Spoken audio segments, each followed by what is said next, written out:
19 pieds sur 26. Viens, Figaro. Voilà mon petit chapeau. Trouves-tu mieux ainsi?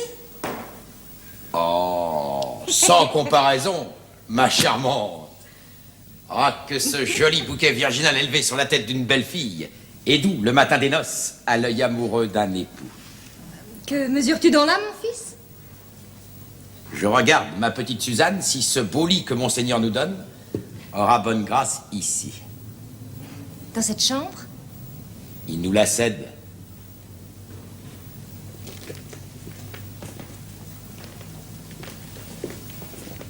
Et moi, je n'en veux point. Pourquoi? Je n'en veux point. Mais encore. Elle me déplaît. On dit une raison. Si je n'en veux pas dire. Oh, quand elles sont sûres de nous. Prouver que j'ai raison serait accordé que je puisse avoir tort. Es-tu mon serviteur ou non?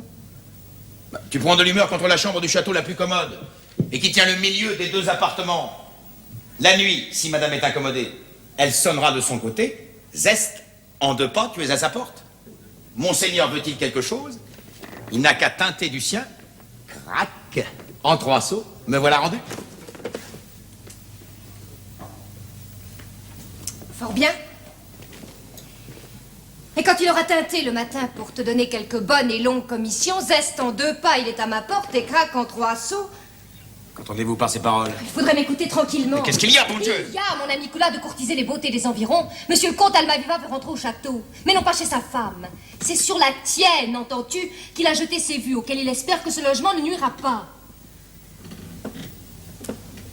Et c'est ce que le loyal Basile, honnête agent de ses plaisirs et mon noble maître à chanter, me répète chaque jour en me donnant leçon.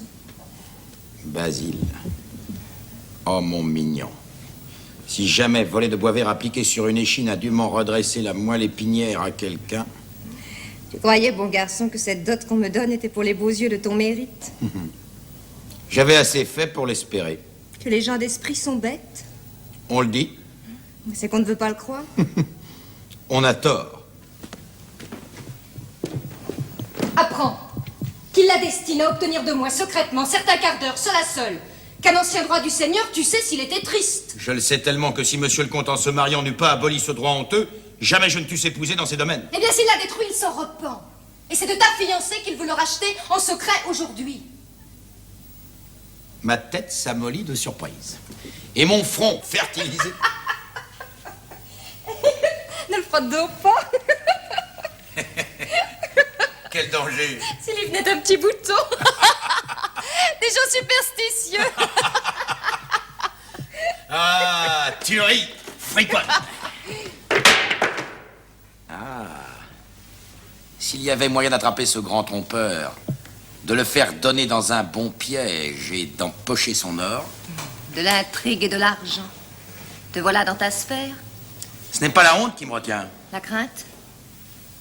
Ce n'est rien d'entreprendre une chose dangereuse, mais d'échapper au péril en l'amenant à bien. Car d'entrer chez quelqu'un la nuit, de lui souffler sa femme et d'y recevoir 100 coups de fouet pour la peine, il n'est rien plus aisé. 1000 sots coquins l'ont fait. Mais... Voilà Madame éveillée. Elle m'a bien recommandé d'être la première à lui parler le matin de mes noces. Y a-t-il encore quelque chose là-dessous? Le berger dit que cela porte bonheur aux épouses délaissées. Adieu, mon petit Figaro. Rêve à notre affaire.